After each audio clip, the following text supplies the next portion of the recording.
Rajahmundry rural మండలం రాయుడుపాక గ్రామంలో మంత్రి చెలుబోయిన వేణుగోపాలకృష్ణ శ్రీ సిద్ధి వినాయకుని గుడిలో ప్రత్యేక పూజలు నిర్వహించి తన ప్రచారాన్ని ప్రారంభించారు. రాజమండ్రి రూరల్ నియోజకవర్గం ఇన్ఛార్జ్ బాధ్యతలు చేపట్టిన నాటి నుండి నియోజకవర్గంలో చెల్లుబోయిన వేణుగోపాలకృష్ణ ఆయా గ్రామాల ప్రజలతో మమేకమయ్యారు. వేణుగోపాలకృష్ణ రాజమండ్రి నియోజకవర్గ ఇన్ఛార్జిగా బాధ్యతలు చేపట్టిన నాటి నుండి రాజమండ్రి రూరల్లో వైఎస్ఆర్ కాంగ్రెస్ పార్టీ పుంజుకుందనడంలో ఏమాత్రం అతిశయోక్తి లేదు. కేడర్లో గెలుపుపైన నమ్మకం, నాయకుడిపై భరోసా, గెలుపు దిశగా వెళుతున్నామని అందరిలో ఆత్మధైర్యం రోజు రోజుకి పెరుగుతూనే వచ్చాయని చెల్లుబోయిన వేణుగోపాలకృష్ణ మీడియాకు తెలిపారు. ఈ కార్యక్రమానికి అధిక సంఖ్యలో నాయకులు, కార్యకర్తలు, అభిమానులు హాజరై వారి మద్దతును తెలియజేశారు.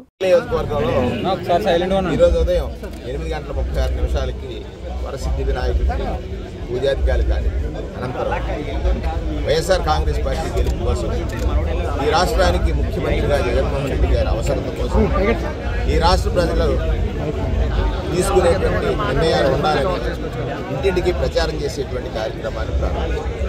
దాంతోపాటుగా రాజమండ్రి రూరల్ నియోజకవర్గంలో గత 2 పర్యాయాలు వైఎస్ఆర్ కాంగ్రెస్ పార్టీకి దూరంగా ఉన్నటువంటి అధికారం మరలా ఇప్పించమని స్వర్గీయ జక్కంపూడి రామ్మోహన్ రావు గారి లెగసీ ఏదైతే దాన్ని కొనసాగించడం కోసం ఒక నమ్మకాన్ని ప్రజలకు కలిగేటట్టుగా ఇంటింటికి వెళ్ళి ఆ ఇంటికి మంచి జరిగితేనే ఓటు వేయమని అడిగినటువంటి ముఖ్యమంత్రిగా జగన్మోహన్ రెడ్డి గారి చరిత్రలో నిలిచాడు.